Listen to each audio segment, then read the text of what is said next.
জামাতের আমির পরে যেতেই সবাই যখন ছোটাছুটিতে ব্যস্ত, তখন সার্জিস আলম চুপি স্বরে একা একাই মোনাজাত ধরে কাঁদলেন জামাত আমিরের জন্য।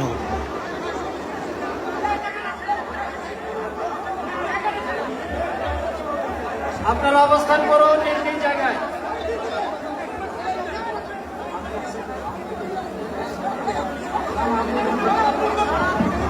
সবাই মেহরবানি করে শান্ত হয়ে বসুন, শান্ত হয়ে বসুন, শান্ত হয়ে বসুন।